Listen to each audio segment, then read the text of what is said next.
This podcast is brought to you by Most Valuable Podcasts, saving your day from boredom with the best podcasting entertainment. What's up, you Hulkamaniacs out there? Ricky Widmer here, and I'm brother. I don't have the accent. I kind of want Macho Man. And I'm Randy brother. Well, I was like, wait, I forgot before we started the brother. I'm here, brother. How are you doing, brother? There we go. I got it, brother. Welcome into Heel Talk, brother. I'm here with my tag team partner, the Mega Powers, brother. Soapy, mother, brother. Soapy, how you doing, mother, brother? Oh, I'm doing good, yeah. I suck at doing that voice. By the way, I was on Instagram literally yesterday, and I saw one of a Randy Savage clip I completely forgot about. He's cutting a promo. He's like, "Oh yeah, and Hulk Hogan, how you doing, bro?" And he goes to like grab his glasses, but he's not wearing glasses. And does it throw him, Soapy? No, you see him go, "Oh yeah," and I'm talking and I'm doing it, and I'm like he put his finger up like, "Oh, that's right, I don't have my glasses on right now." I mean, you gotta love the improv, realizing you messed up by not putting your glasses on and being like, "Gotta roll with it." Oh, he went right with it. I will say this. On mic skill alone, is he on the Mount Rushmore for mic skill? Or promo skill, I guess? He's definitely up there. I mean, like, you can't tell me people who have more iconic promos than Macho Man. Oh, I'll tell you what, Mean Gene. The cream always rises to the top. Always rises to the top, Mean Gene. Yeah, like, that's the thing. It's just his promos have lived on. Like, it's the fact of, I mean, at the time, he was literally the perfect wrestler. Good in ring, great on the mic.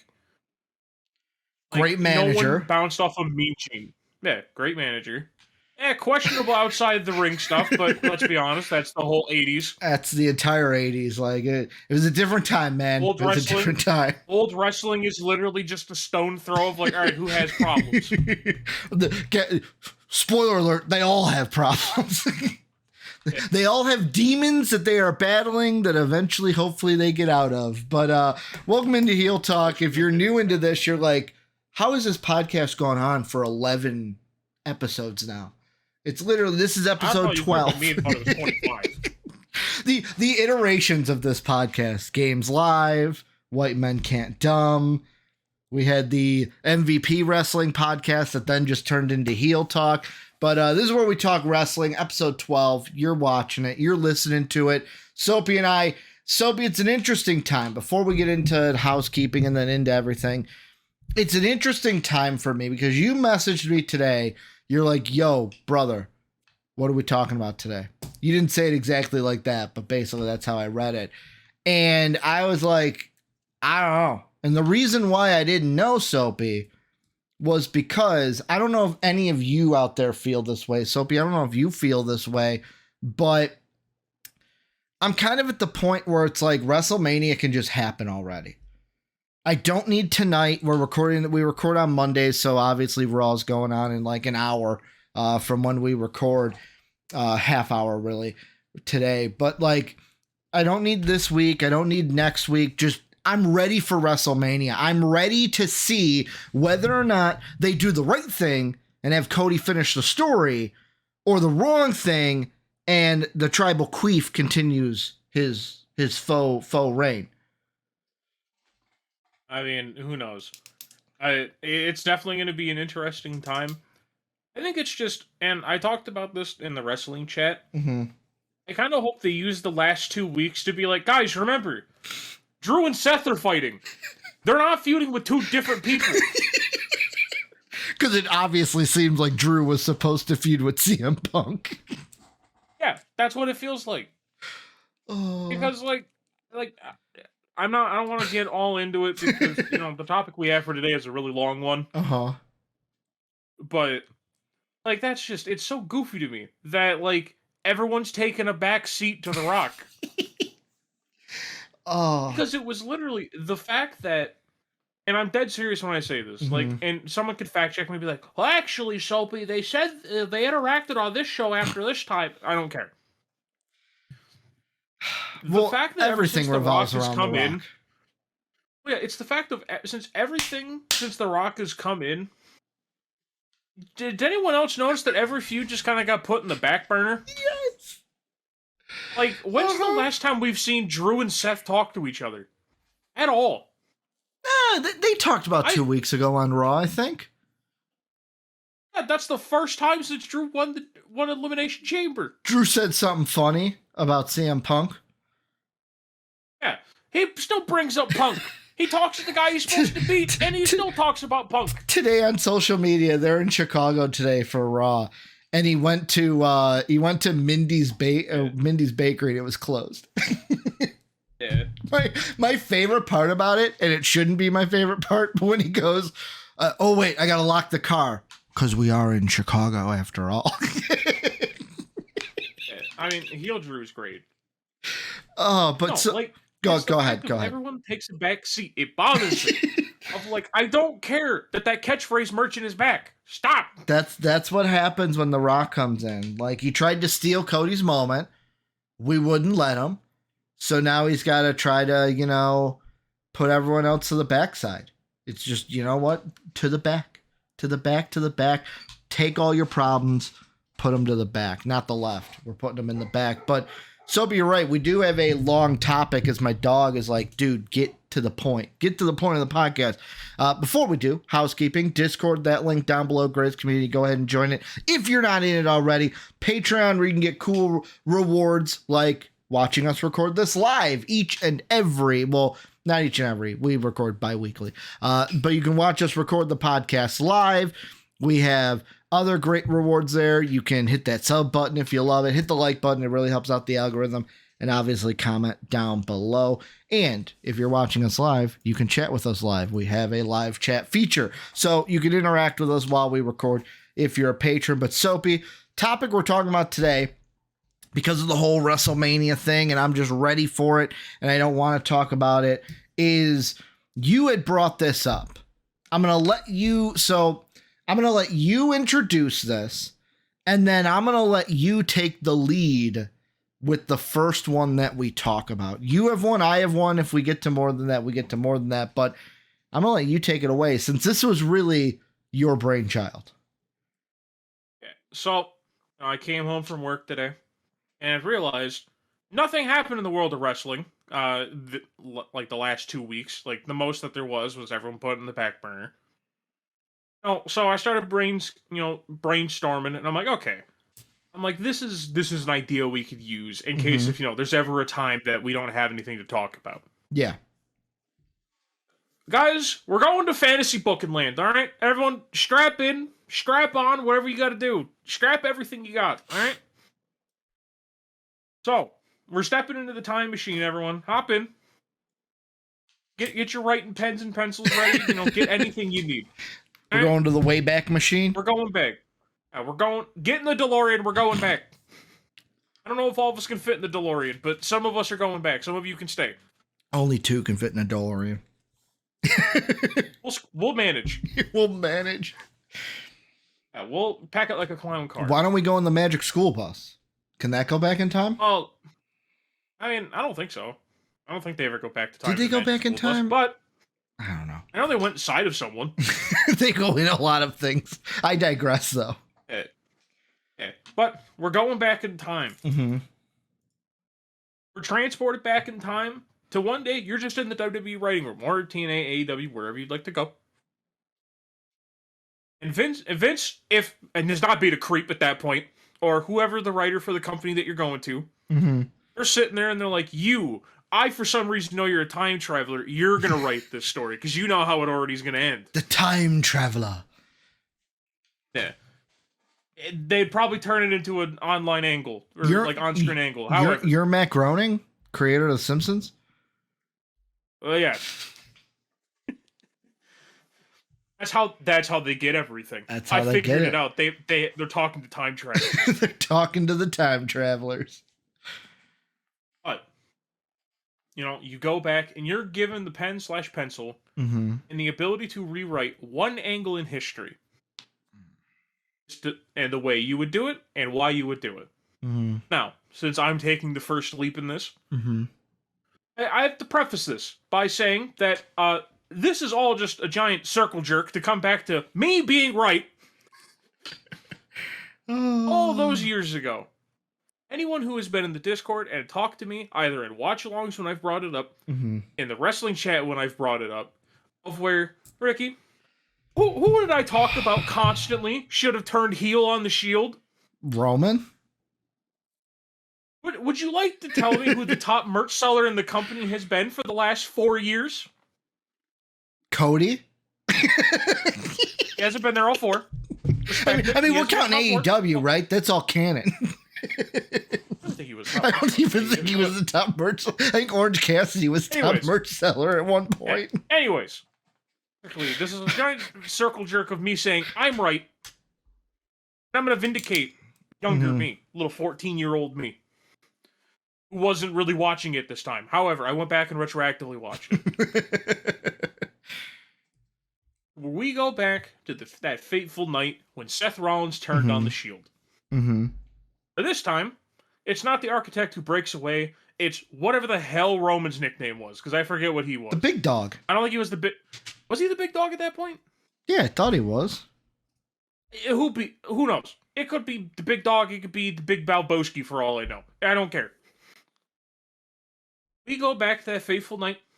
Seth Rollins is not the one who turns on the Shield, and Roman does. And there's a very specific reason, and this is my why. Looking at the Shield, realistically, who needed the largest rub? Out of everyone in the group, who needed it? Because you look at it of where Seth was already viewed as that guy. Everyone loved Seth. Everyone was behind him. No, and you could tell Seth had future star written on him. Look where Seth's at now. Star, one of the biggest names of the company. Perfectly fine. You look at where Dean was. Relative for the time, was viewed, big deal. No, we saw for a couple years after the Shield, treated as a big deal. Then he eventually apparently became germaphobe and got beat up by everyone. And wore a gas mask. Yep. Then we get to the Big Dog in the group. Where WWE tried to make him a big deal for a while and just never could catch on. He didn't have a nickname. Granted, so, see, that's the thing. We give him a nickname. Whatever. Like, I don't know. I'm not a nickname creator. Yeah, I'm looking at it now. The only one that really had a label was Seth Rollins as either the aerialist or the architect. Yeah. Because I know Dean got his right after the Shield, because that's where he got Lunatic Fringe. And then I know it took Roman a couple years to get the Big Dog. It just says here he was the powerhouse or the heavy hitter. Yeah, so basically, relative, no one really had a nickname outside of Seth Rollins. Yeah, because he was the best. But, yeah, so, the main reasons that I'm rewriting this is one, Roman was very clearly the one who needed the most help out of the group. Because realistically, the fans liked Roman's look. I mean, let's be real here. How can you hate a Samoan? I mean, like, as much as I make fun of the fact that Samoans just have it easy in wrestling. They do. Like, it's stupid, because the fact of, like, they have the coolest looks, all of them look cool, even the fat ones look cool. Even the fat ones look cool. Like, tell me that people didn't love Rikishi.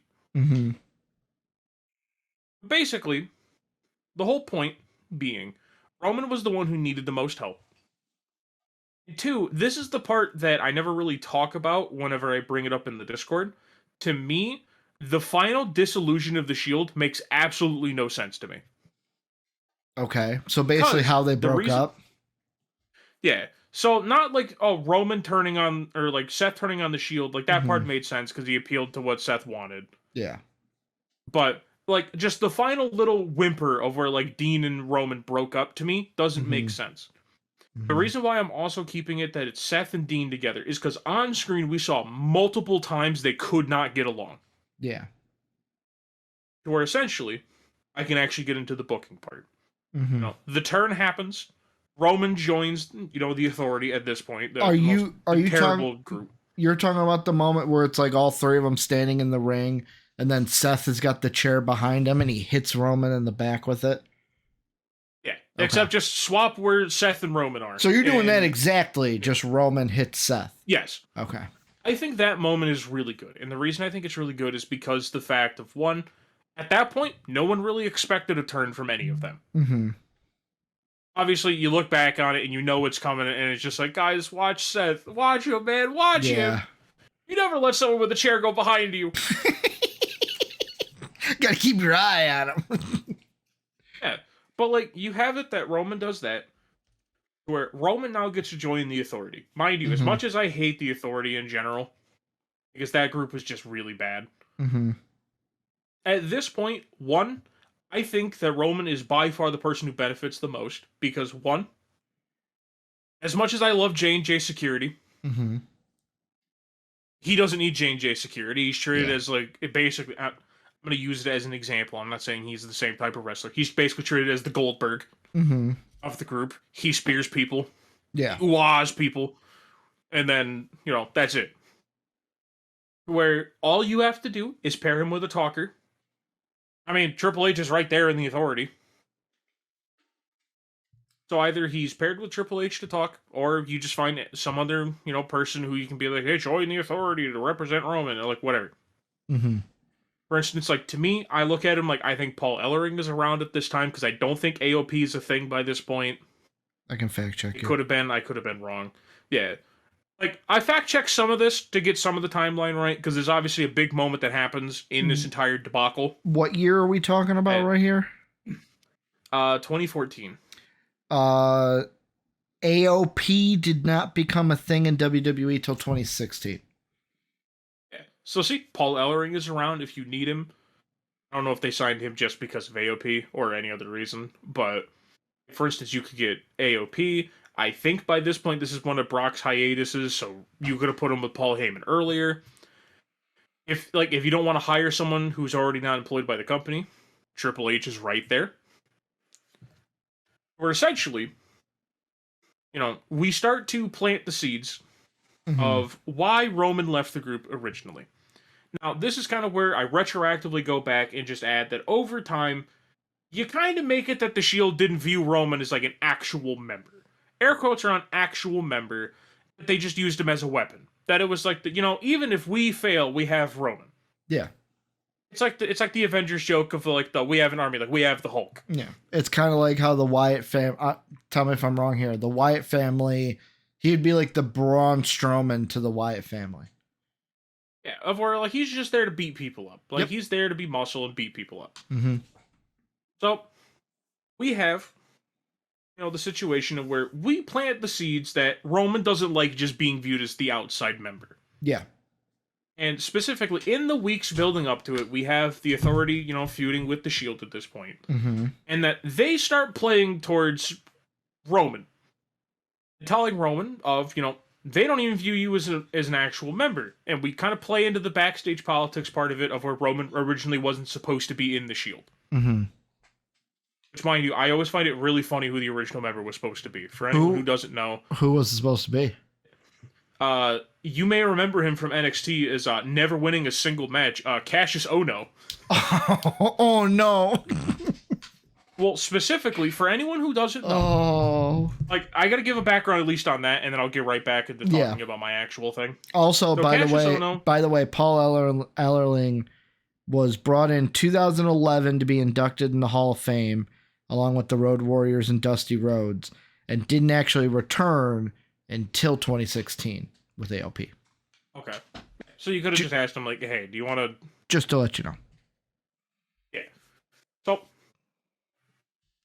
I lost my train of thought. I was explaining Cassius Ohno. Yeah, Cassius Ohno. The reason why I think it's so funny is because for anyone who only saw him in NXT, you'd be like, why is that jobber getting the opportunity? Because it's realistically, I don't think he ever won in NXT. But you guys have to understand, of one, CM Punk kind of created the Shield. He created the idea of the Shield. And now, mind you, as much as I hate giving Punk credit for anything, he was kind of spitting with this one. Mm-hmm. And he was picking the members, and he's like, oh, like, Seth and Dean. And originally he was like Cassius Ohno, because for anyone who doesn't know, Cassius Ohno used to be in ROH, and his name was Chris Hero. Yeah. Chris Hero was a pretty big deal in ROH, because the fact that, he was pretty good.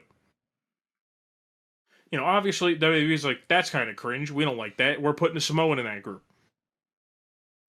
Obviously, the falling out between, Punk and the company happens. He leaves. So they're like, screw Punk. Cassius Ohno's getting treated like garbage. I don't think that's actually the reason, but who knows. Basically, Roman gets added to the group. The rest is history. So, we have it that, you play a little bit into it, and you kind of play to that part of, like, fans may not have noticed that at first. Of, Triple H or whoever's talking for the Authority at the time just brings up that, like, they don't even view you as an actual member. You were the afterthought. You weren't the planned member. Yeah. Or essentially, that's kind of the crux of then why he joins the Authority.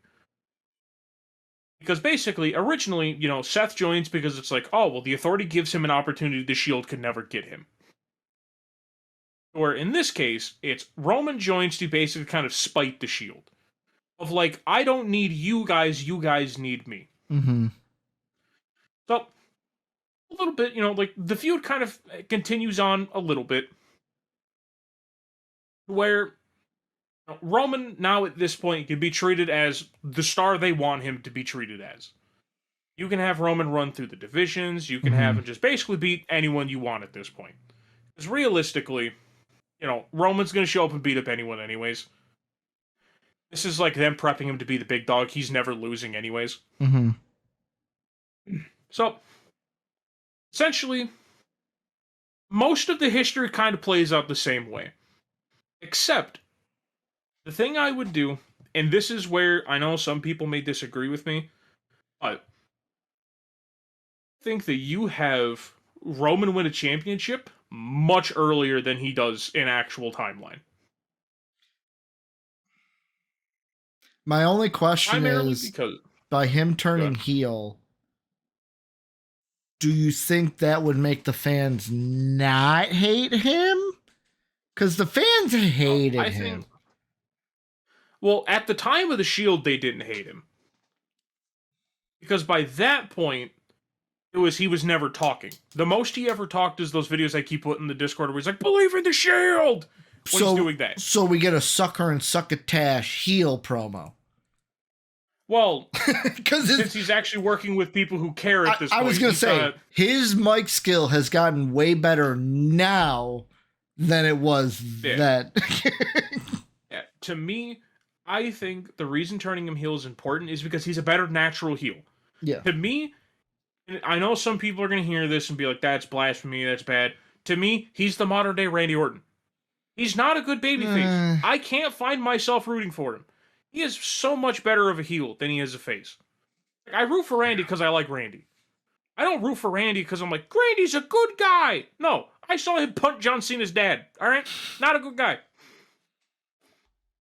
To me, I just personally think that the easiest way to get people behind Roman is to play into the fact of, like, does he not look like a villain when he's in the Shield? He doesn't. He doesn't. He looks like a bad guy. I mean, he looks like the guy. He looks like a bad guy, but I don't like Roman now. I believe he's a bad guy. Back then it was, I look at him as a bad guy, but I don't believe he's a bad guy. I don't believe he had any, like, I looked at him and I went, I don't believe you have any personality at all. Yeah. Or that's why, to me, I think it's he benefits the most from working alongside, mind you, to put this in perspective for those of you that don't remember who was in the Authority, because it was Triple H, Randy Orton for a little bit. It eventually became Seth. I forget who the third one was. I think it was Batista, because they kept doing the whole thing where, like, Evolution's back, baby! And then it's just like, everyone turned on Triple H and left him alone until Seth. But he's working with some of the biggest heels the company has ever had at that point. At least when it comes to Triple H and Randy. Batista, everyone loves Batista. You can't get me to hate him.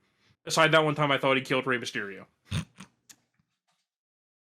But, he's working with two of the biggest heels, so he's learning from these people how to get people to not like you.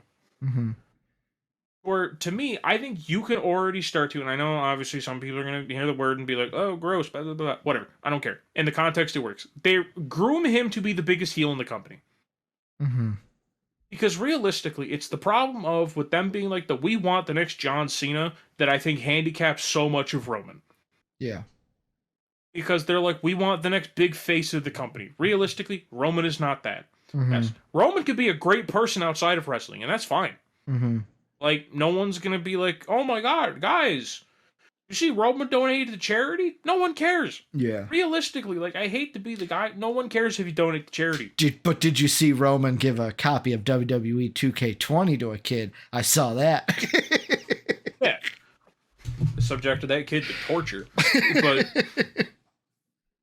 like, that's my point. Of basically prepare him to be the next big heel. Because realistically, that's also kind of what they needed at the time. Yeah. Because a lot of the heels in the company, they're getting older. You know, they're not as the same they were in the ring. Obviously, we're like, I think 2 years away from AJ debuting. Or we're a couple years away from AJ. I don't remember exactly when AJ debuts. But like, we're close to AJ debuting. Is it Rumble? We're getting...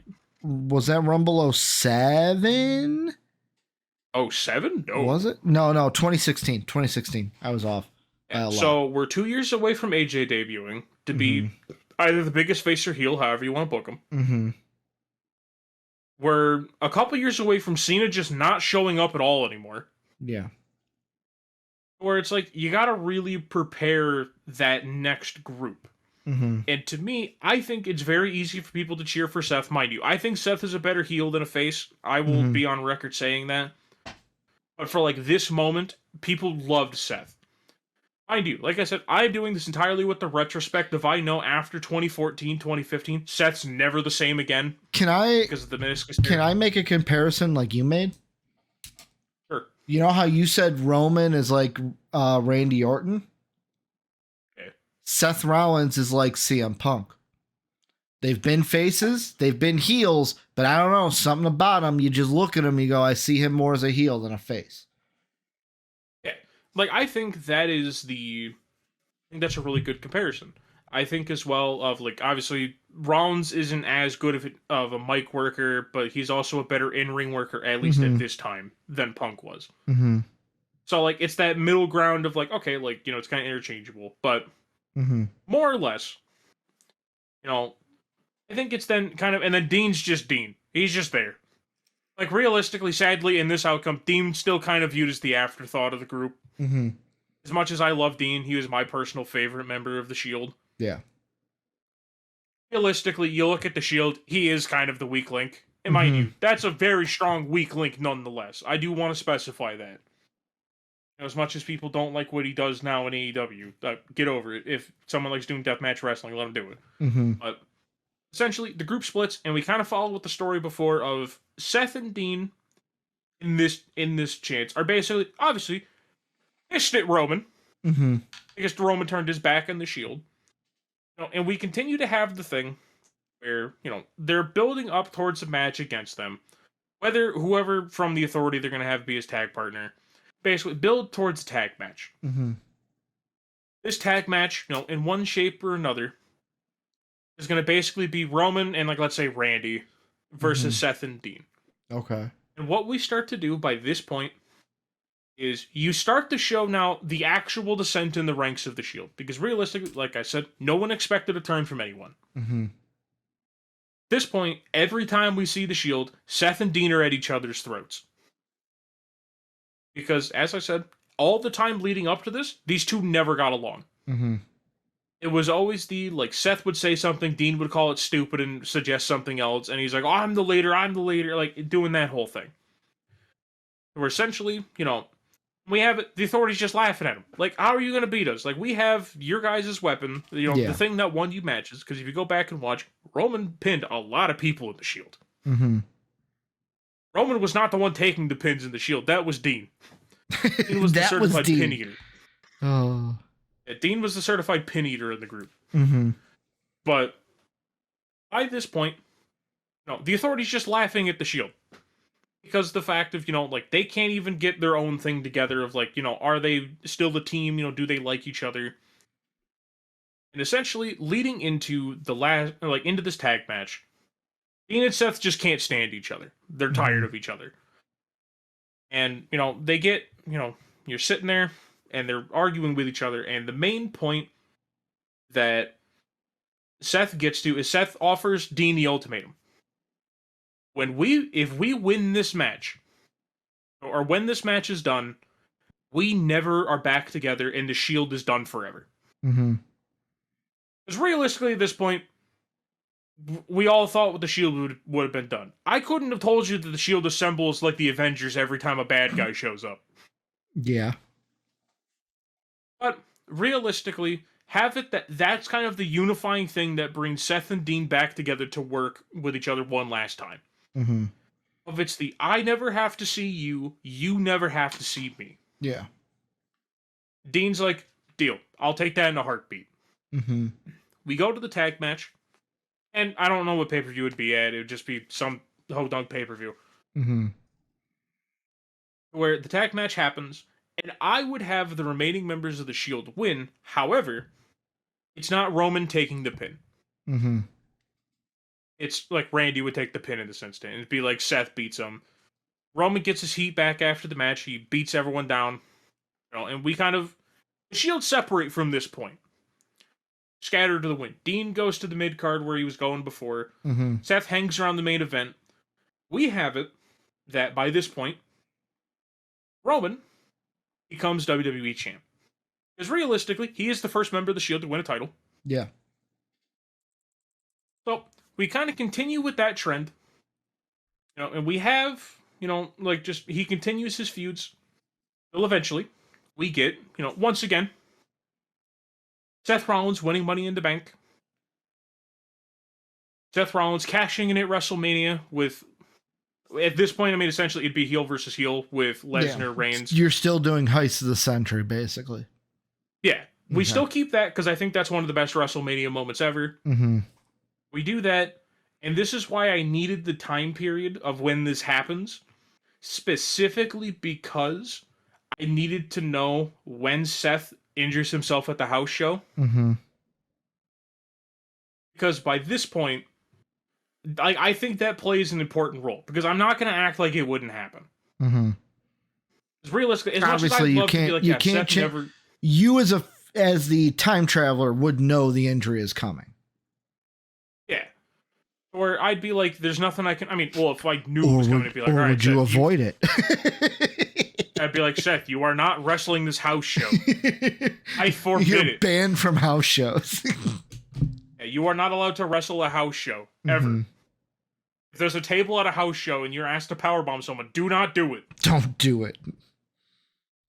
No, I think it's...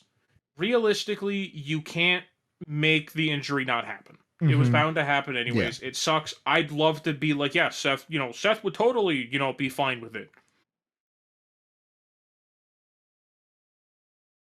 Seth still gets injured. Now, we have a vacated title. At this point, we do everything that we love to do in AEW nowadays. We run a tournament, baby! We're running a tournament to get to see who's going to be the champ. Mm-hmm. It all culminates at, I forget what pay-per-view it actually culminated at. Yeah. And of course, the second I need to actually remember. Mm-hmm. And this time, we set up the bracket in a certain way that, one side, realistically, this is all building up to we get one final match within the Shield of Dean versus Roman. Mm-hmm. One side, we have, Roman. The other side, we have Dean. They start running through the rosters, yada, yada, yada, doing that whole thing. Or eventually... I would say on Roman's side of the bracket, we do the part that, some people may not agree with me with, but shut up, I'm booking it, get over it. Mm-hmm. In the semifinals, it's it's Brock, Roman. Yeah. And we have it, Roman wins. Sorry, I don't know why. I keep wanting to say The Rock wins. Because you got The Rock on your brain, because he's all wrestling is. Soapy. Yeah, he lives for... Goosebumps. But no, I would have it that Roman wins, and that builds it up as this kind of who's going to beat Roman? He just beat Brock. Because by this point, to put this in perspective, I think maybe one person had beat Brock since he'd been back. Yeah. Because technically, if you count the Miracle too, but by this point, I think it's just Cena is the only one who's beaten him. Mm-hmm. So it's oh, uh-oh, whoever comes out of the left side of the bracket's real rough right now because, Yeah. the guy who just beat Brock's on the other end. Mm-hmm. And, like, I'm trying to even think of who Dean would have gone against. Like, whoever else was viewed as, like, a main event guy in 2014. Like, I think Daniel Bryan was wrestling still. Mm-hmm. I think. Before he had to retire for, like, 2 years. And he's like, I'm back, baby! And I'm a hippie now. hey, that's the Earth Championship. Yeah, that's the Earth's champion. I gotta respect him. Champion.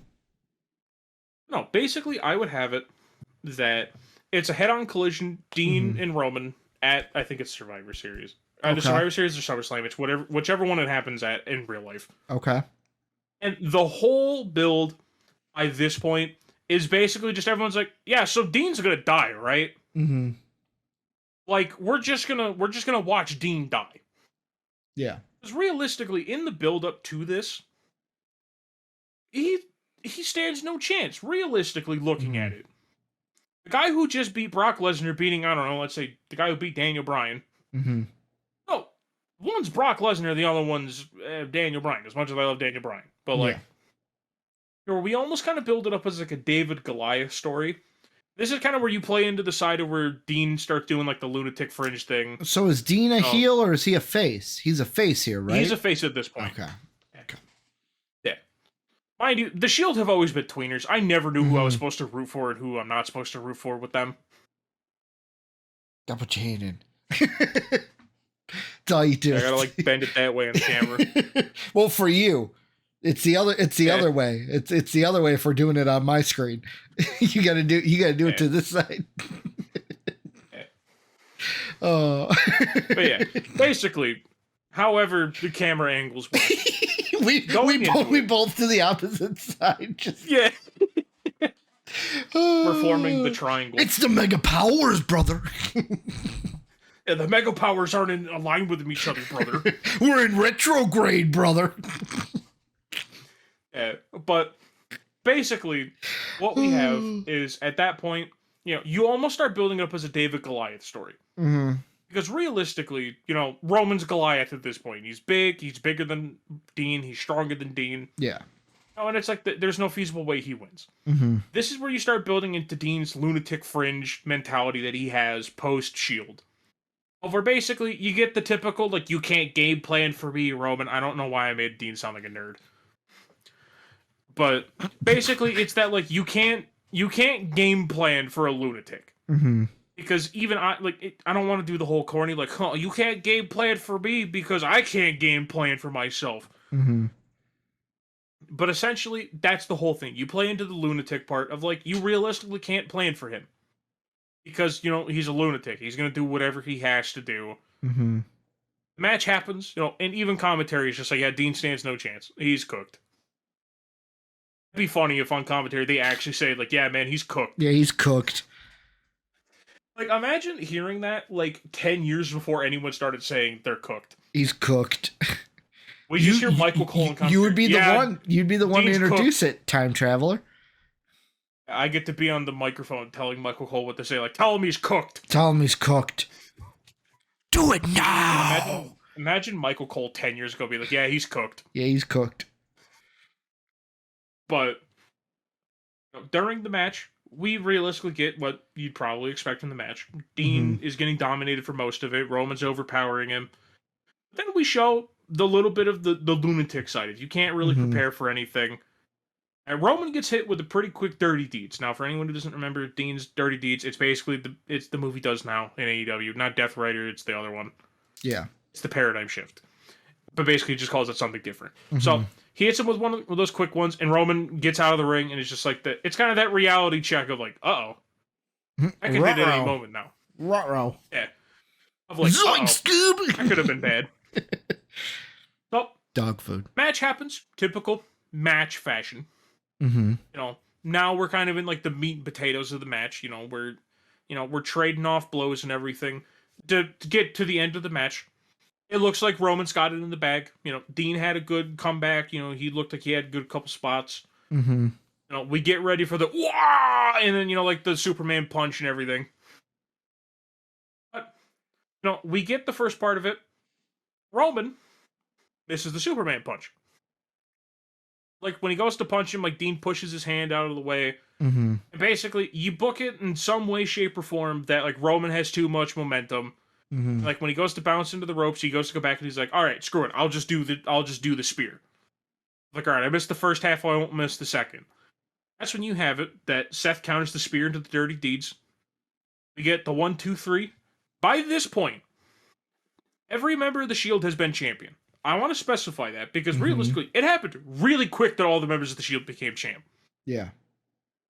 That is the thing I want to keep because I do think the Shield is one of the best factions WWE has ever made. Mm-hmm. Because of the fact of realistically, you look back and it's like, God, they were dominant. Mm-hmm. They were absolutely dominant over everyone, and I want to keep that. And to fill a lot of the gap, because obviously, Seth's injury really throws a monkey wrench into it. Mm-hmm. Essentially, we wait for a while, like championships get traded here and there. Who knows who has it by the time Seth comes back? Mm-hmm. Eventually, either Roman or Dean, most likely Roman, would have the belt again. And Roman be cutting the, let's say Roman's the one who has it. And he's cutting the promo of, oh, I'm the best. Who could possibly ever want to beat me? Mm-hmm. Seth comes back. He's like, hey, Roman, that's my belt. I never lost that. I want it back. And you have something that belongs to me, sir. Yeah. Obviously, I know I'm kind of skimming through it. It's because if I took the time to explain every little detail, we'd be here for days. But basically, well, Seth comes back and is like, you have something that's mine, and I want it back. Mm-hmm. Obviously, you kind of have Roman play into the heel, like, nah, no, don't get that back, that's mine. Mm-hmm. Realistically, also as well, I'm not including what happens with the Authority in this part, because I'm not booking the Authority, that's nasty. Yeah. But you can either have it Roman's still a part of the Authority, or by this point, he's not. Mm-hmm. Who knows, / who cares? Eventually, you have someone who's like, actually, Roman, screw you, dummy. Mm-hmm. He is LA Knight debut? Shot. Yeah, okay. Dummy. Shut up, dummy. Yeah. Dummy, yeah. Yeah. Yeah. So, in the build-up to it, obviously, Roman would be pissed, and he's like, well, I don't want to have the match. I'm forced to have this. This is stupid. Mm-hmm. Somehow, we find a way to put Dean in here. I don't care how we do it. Dean gets thrown in. Dean's just like, I want to fight Seth Rollins. It's like, okay. Gauntlet match. Tournament. Yeah. Anything. Yeah. Or just find something of like, well, actually, he attacks Roman. I never got to fight you. But basically, find some convoluted way for Dean to get involved. I know people are gonna be like, "Wow, fantasy booking a convoluted way of getting someone in there." So what a cow. Also fantasy booking a triple threat match between the Shield. How many times has that been done before? And how many times has it not happened? My favorite are the people that book it now. Like, oh, John, AEW, and then we're going to break down the Forbidden Door, and John Moxley's coming back. It's like, dude, I don't want to watch all 4 of these guys now fight. I wanted to watch them fight back then. Yeah. You know how tired I am of the Shield coming back together? Mm-hmm. They came back together like 10 times after they broke up. At the fact, like, why did anyone trust Seth after the first time? Because whenever you hear, well, all you gotta hear is Sierra pop. And it's like, oh my God, it's the Shield. And then every time Dean's like, why do I keep trusting Seth? What is it? It's Sierra. I can't remember what H is. H is the only one. Is that Hotel? It is Hotel. Sierra Hotel, Echo, India, Echo, Lima, Delta. Yeah, Lima, Shield. Yeah. Lima, Shield. Yeah. We leave off the D. It's silent. Yeah, we don't like them. Yeah. Anyways, we find some way to come to the triple threat. Mm-hmm. That's personally where I stop booking it because it's like, realistically, I don't care who wins. Yeah. I just get the actual triple threat I always wanted. Mm-hmm. Who would you want to win? I basically, I would lean Seth because to me, I think Seth, at this point, obviously Seth's not the same person after that meniscus tear. He had to really slow down his style. Because I am imploring anyone that questions why people love Seth, go back and watch pre-meniscus tear Seth. Yeah. That is a different breed. Yeah. Soapy, I had a trivia question for you, by the way. Huh. Cassius Ohno. He did win a lot. They were all house shows. Except for one. He won one match on NXT TV in 2019. Who did he beat? This would have been January of 2019. I honestly don't know. Keith Lee. I mean, get cooked, Keith Lee. The card for that NXT, by the way, the Street Profits beat Chris Metro and JC Metro. Dominic Dijakovic defeated Adrian Jaoude. Jaoude.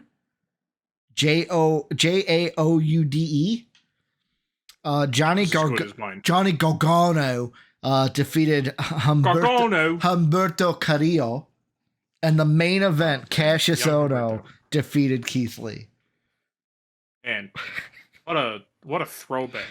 That was the first NXT of 2019. Welcome back, guys. You noticed the cut there. Audio, you didn't. Like, this is just right on. But video, there's a cut. Soapy ordered food. He wanted to get the food so it didn't get cold. Also, prerequisite for the rest of the show, or I guess a warning for the rest of the show. Not really a warning. Soapy's going to be eating. So if he turns off his camera, that's why. He doesn't want to mukbang for everybody, right? Trust me, my noise canceling's on. You guys won't hear me smacking the lips. I'm sorry. But Soapy, like, let's transition into mine because I'm going to be a little bit quicker than you because mine, I don't really care how it ends. I just think it needed a better job of doing it. You went with the Shield. I'm going a little bit further down the line, not backwards, but forwards. And the thing that we're booking here, that I'm going to rebook, Bayley's heel turn. Now I'm going to say this right off the cusp. They did it perfectly from the start. I have my notes here. I wrote them while you were talking. I remember it vividly. So you had the Hell in a Cell 2019. That's where Bayley lost to Charlotte. She's sitting there outside of the ring like, oh no, how did I lose? How did I lose? How did I lose? That SmackDown on Raw, the first one after. That's where we get end of the show, Bayley Buddies. She takes an axe to the Bayley Buddies. She wins her title back ruthlessly against Charlotte. I'm not changing anything from the start. You do Hell in a Cell the exact way you did it. You do the heel turn exactly how you did it because nobody saw it coming. 0 people saw the heel turn coming.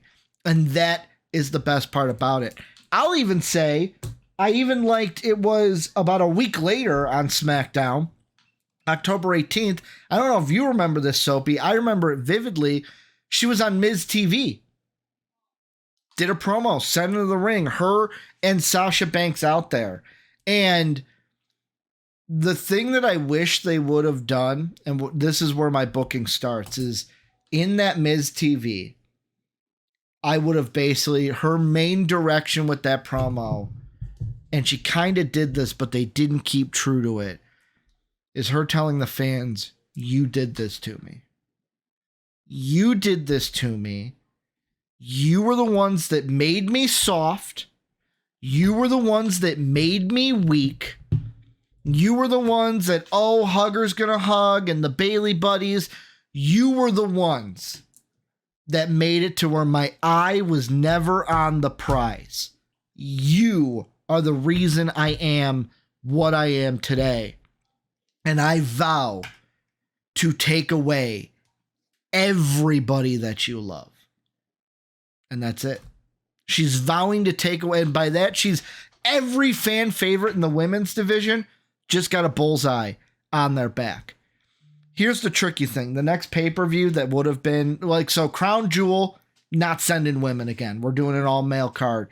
And when I'm doing pay-per-views, I'll just say there's a crown jewel in here. There's a super showdown in here. Not having women there. That's how I'm booking at it. Men only show for the Saudis in Saudi Arabia. But Survivor Series is the next pay-per-view. This is one that I was a little bit questioning, Soapy, because this was a special Survivor Series. Because this is the one where you had the NXT takeover. You had We Are NXT come in. They ran the show top to bottom. And the main event for that night was Shayna Baszler winning over Becky and Bayley. I almost said Sasha. Becky and Bayley.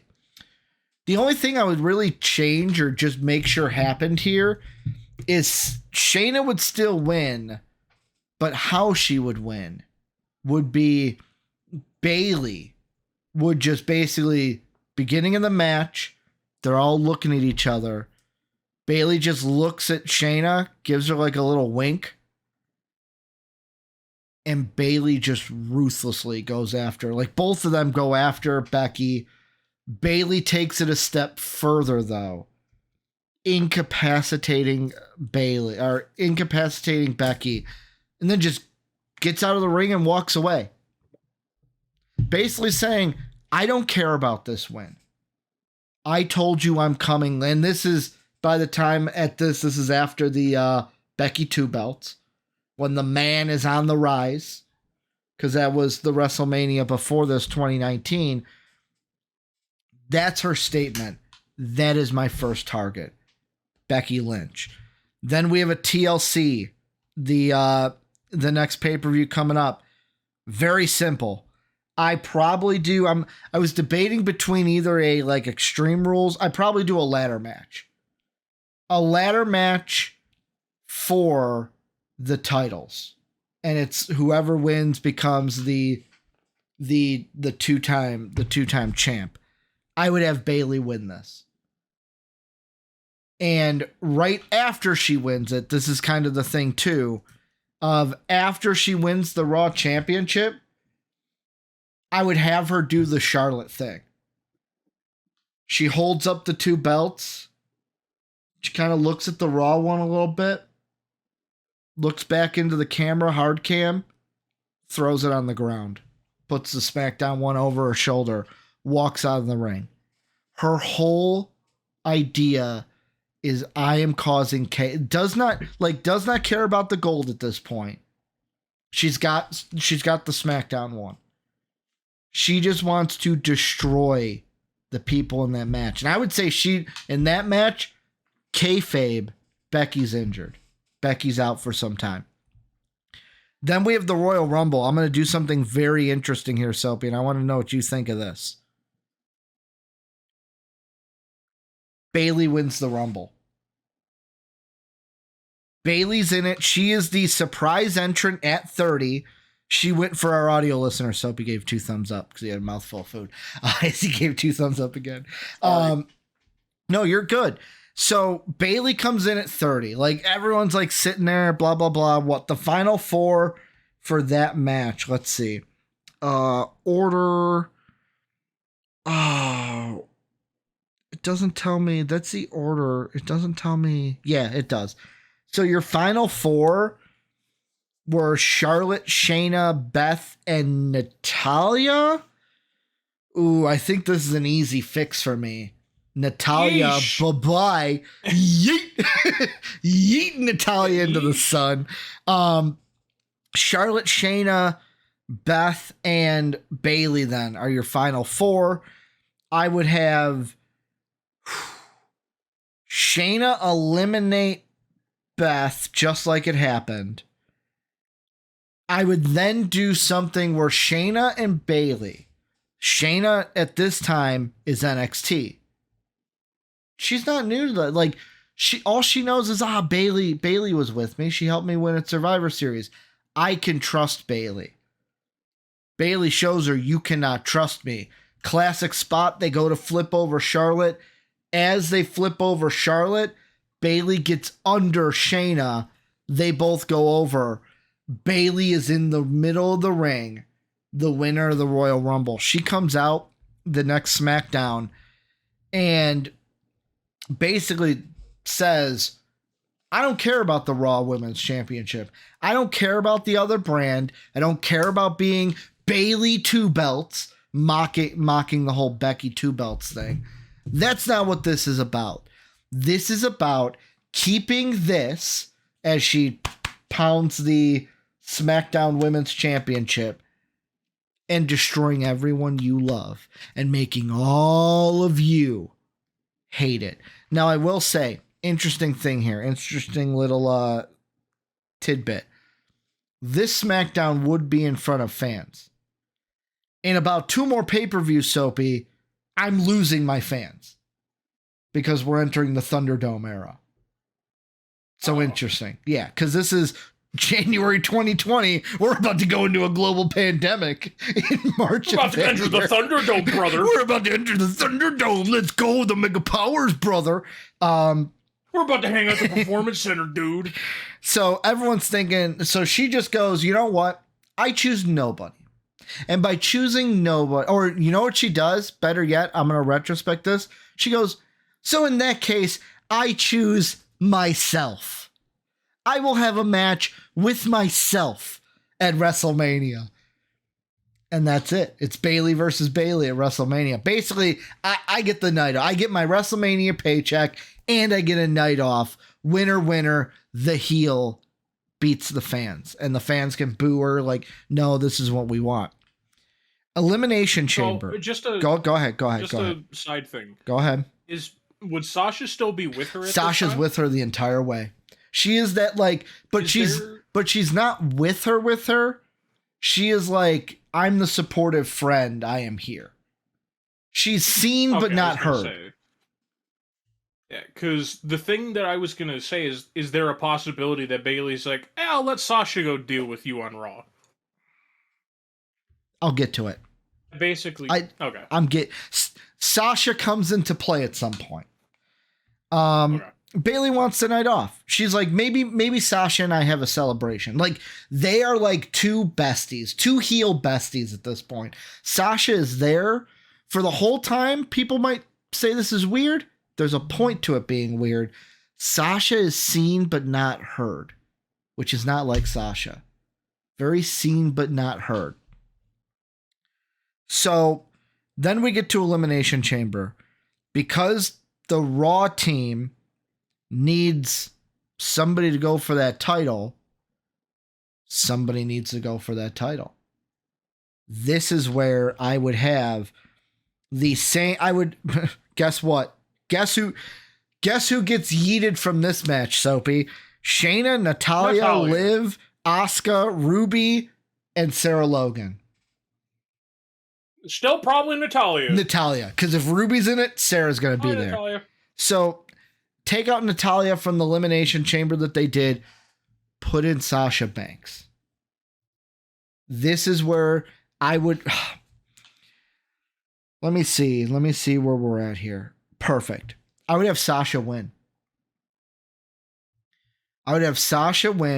Because the whole game plan now is, this is where Sasha leading up into Elimination Chamber is telling Bayley, like, hey, I know you hate the fans, and that's great. I hate the fans too.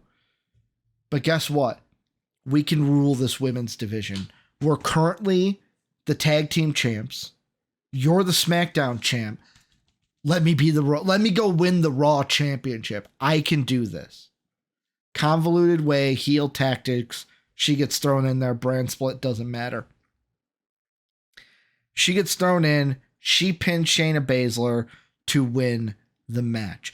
Shayna's kind of getting bummed here because everything that she got that match at Mania. She still gets the win at Survivor Series.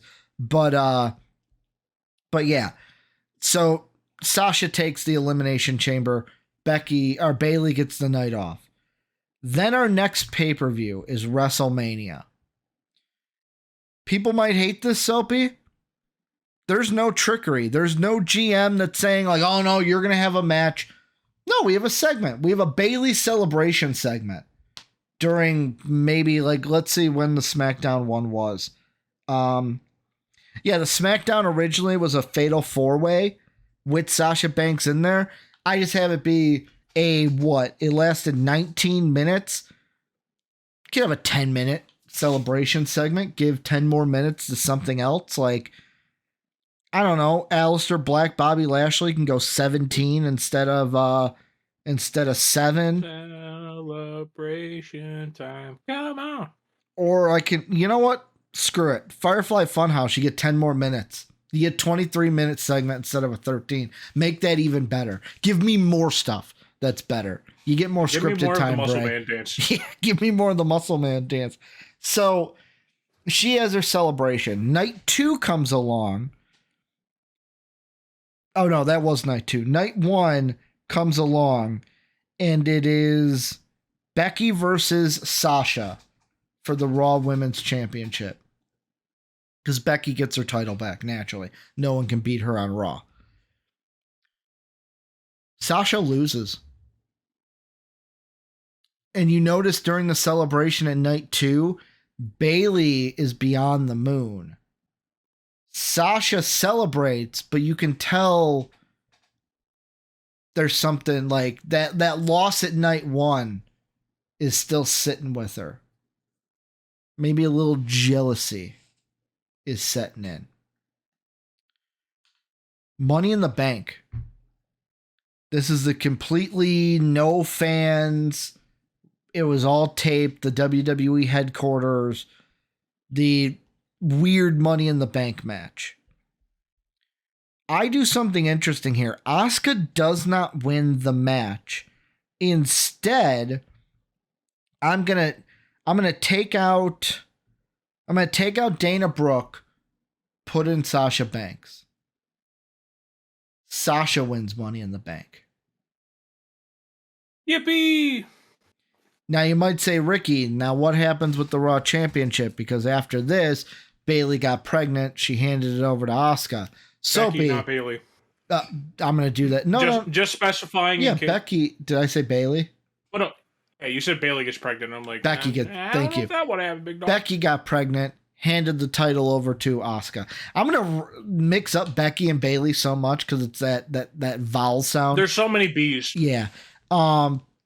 Becky gets pregnant, hands it over to Asuka. Soapy, we're gonna take a book from AEW. We're just gonna have a tournament. She's gonna vacate. We'll have a tournament with the Raw women. Maybe even a gauntlet match. Who knows? So Sasha wins Money in the Bank. We basically go from Money in the Bank, Backlash, Bayley has a match, wins it. Probably at this point, I would have like Asuka move over, Asuka Bayley feud.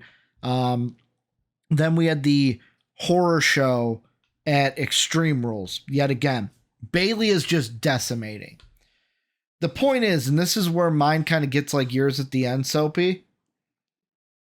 I don't care where it ends, how far this goes. How it ends is at a pay-per-view. Don't matter which one. Basically, after Extreme Rules, no matter when you want to end it, because maybe you don't want it going on too long. Do you have it go all the way to the Rumble? Do you have it go all the way to Mania? However you want, that's where you can have it done. This is where you guys, the fans, can kind of have a little bit of where you would want it to end. At one point, Bayley is going to get worrisome of Sasha. Sasha is never going to be like, because once the Money in the Bank briefcase is in play, you got a couple different ways you go with this. Does Sasha kind of turn on Bayley? Does Bayley turn on Sasha? This might be controversial. I'm going to go ahead and do it, but it's the Star Wars in me coming out. Bayley is going to be the one to turn on Sasha. And how she does it is Bayley is going to get so worried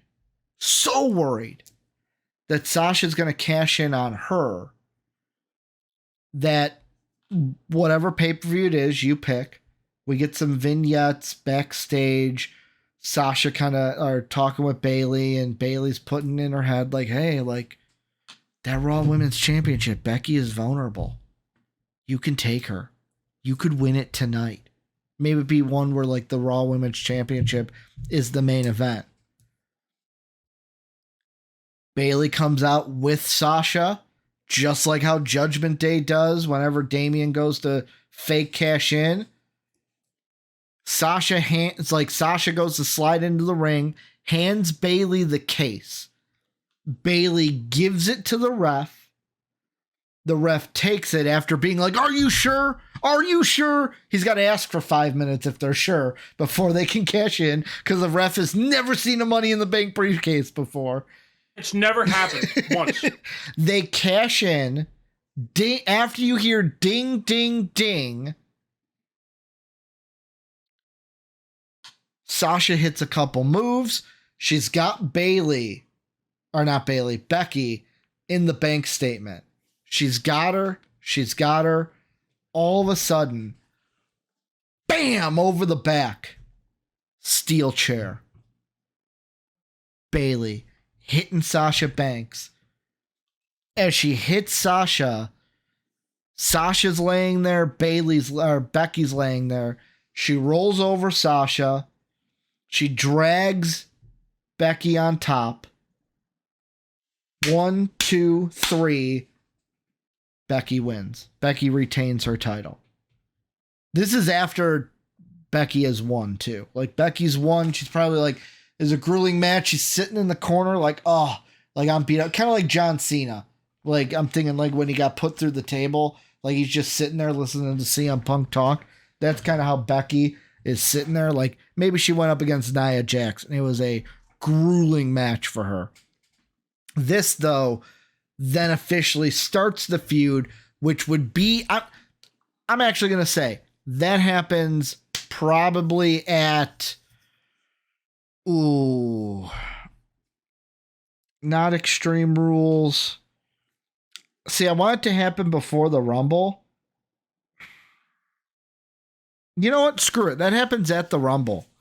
Because then basically your WrestleMania feud, because then I would have Sasha go on to win Elimination Chamber for the second year in a row, have a Raw superstar win the Rumble so that they can challenge Becky. Sasha wins Elimination Chamber. She's coming after Bayley. We get Bayley Sasha at WrestleMania. However it ends, that's up to you. However you want that to end, I'm leaving it up to you guys. Let me know down below. Just like Soapy's. Leave it in the comments how that would end. Would a Bayley win? She keeps it. She then becomes like a mega heel and keeps going. Does she lose? Like, and then Sasha is like, I'm the mega heel. Bayley goes back to being a face. I don't know what's the right way to go there. Yeah, I mean, like that's definitely something that I think, looking back at it, of just that whole like heel turn and kind of run for Bayley kind of feels like a lot of wasted opportunity. They never made it serious. It was a flippin' joke. Yeah. Ding dong. Especially just the fact of like it had a lot of traction starting, and it's always been, and like this is just a thing to kind of tack on to it. Yeah. Of kind of, it always just felt weird to me that Bayley was kind of always treated as like the joke of the horsewomen. Yep. Naturally. To me, like I think that turning her heel and having her have a dominant monster run like that, I think really would have been like the horsewomen are the real deal here. Because by that point, like that was Bayley's first time winning a championship on the main roster? I believe you may be right. Let me double check. I closed my tablet. So yeah. So it would be, so that'd be Bayley's first, and she has a dominant run. Sasha had multiple title reigns up to this point. Charlotte had multiple. I mean, Charlotte's the most winning women's wrestler ever. Becky was the most dominant women's wrestler in the planet at that moment. Bless you. But yeah, like I think I really do agree I think that's the direction they should have gone. She was a Raw Women's Champion in 2016, 2017. Right. Okay, so it'd be Bayley's second run. while everyone else at this point already had like 5. I think I could be wrong. Yeah, at No Mercy, she. Oh, did she win it? It says here that. I gotta look it up. Let me go down to Wikipedia. I'll have it in the titles and WWE. Blah blah blah blah blah blah. Yeah, she was a one-time Raw Women's Champion. Yeah. So basically, like, I fully agree. I think this is a situation of. Mm-hmm. I think the way that you handled it makes Bayley an actual threat. It doesn't turn Bayley into kind of like this weird goofy heel that they turned her into. Mm-hmm. Of where, like, her going after everyone's favorites is definitely something that I think interesting aspect. I don't know if I would have her just completely discard the Raw title. Mm-hmm. Just because it'd be kind of that, like... I wanted to avoid the 2 belt situation because I don't want her to... I didn't want to do the 2 belts, and I didn't want to have her lose until, like, the end of it. Yeah. No, that's fair. I think it's the... Personally, I think the way I would have handled that part is if she has Sasha there, basically just be like, hey, Sasha, you can have the belt.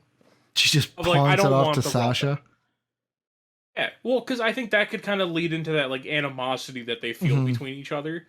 Because, like, it's that, like, you only have the belt because I gave it to you. Yeah, well... And also the thing, and I didn't get into this, the thing with their feud from basically Rumble to Mania, the whole thing Sasha would be coming with is, Bayley, this isn't you. You're not a heel. You're the little good girl. Oh, hugger's gonna hug. Bayley, I made you. This, whatever this is because of me. I am what made you. That's what I said, like my Star Wars coming through, where it's like if Bayley wins and turns on Sasha, it's the whole Sith thing of like you need to kill your master to then become the next master kind of a thing. And like that's how I'd see it is like Sasha. That's why I'm saying she was always in the background. She, like a good puppet master, was swaying Bayley where to go, but she was not the focal point. Bayley was. And thankfully, by this point, we don't have any other B names that get shown up, or we'd have a whole B Money in the Bank. Yeah. Bianca, Bayley, Banks, Becky. We would have all of them. But yeah, this was a really sound episode, Soapy. It's a change of pace, too, because how much could I talk about Ron? Do we really want to talk about today that Ronda Rousey had a talk with Triple H and she called WWE mediocre? I mean, no one cares about Ronda anyways. Yeah. I was going to say, at this point, it'd just be like, so this has been a week that everyone just dogs on WWE. As we get closer to WrestleMania. Well, it's also just because, like, to be honest, nothing's happening. Like, nothing newsworthy. We're not like, guys, do you see that Seth said some things? Wow, that happened. The Avengers are assembling. Woo, we knew that was going to happen. Yeah. I'm just ready for the show, man. Whoa! It's like, just do it already. I'm ready for it. I'm ready for it. If they don't have Cody win, man. Oh, by the way, we're going to put this out on Twitter and stuff too, but I forgot to mention this at the top of the episode. I'll mention this in the closing housekeeping. We will be live most of WrestleMania weekend. So starting with Stand and Deliver in WrestleMania, Soapy and I are going to be live on the channel. Live. I'm not talking like Patreon live. I'm talking everybody live to watch pay-per-views for the channel. So that entire weekend, we got Stand and Deliver Saturday morning. Well, afternoon for you, morning for me. Night 1 of WrestleMania. Night 2 of WrestleMania the night after. Might be a jam-packed week. A whole lot of debating, not saying we're doing this, not saying, but Soapy and I could talk about it. If there's enough of a want out there, I'd be open to doing a live stream during the Raw after WrestleMania, because we're gonna get some call-ups, right? Or would they wait till the draft? Assumedly. Or returns the Raw after Mania?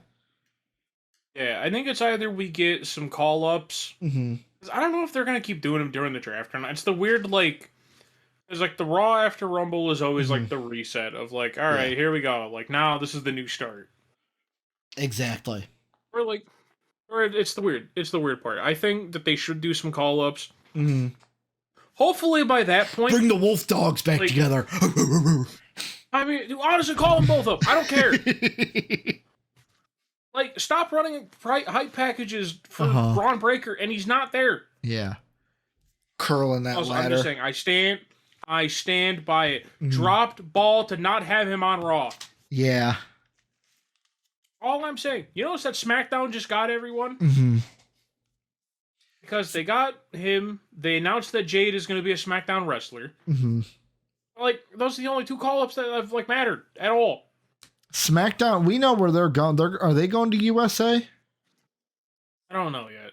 I know, obviously, Raw's going to Netflix. Yeah. Which, all I'm saying, the reason why, for anyone who doesn't know why I keep saying it's drop ball to not have Braun Breaker on Raw, Braun Breaker's the one who should break Gunther's streak. I'm just saying. I know we all keep memeing that it needs to be Ilya. But, like, I'm just saying, crucify me if you want. The last person to pin Gunther is Braun Breaker. Yeah. So, NXT...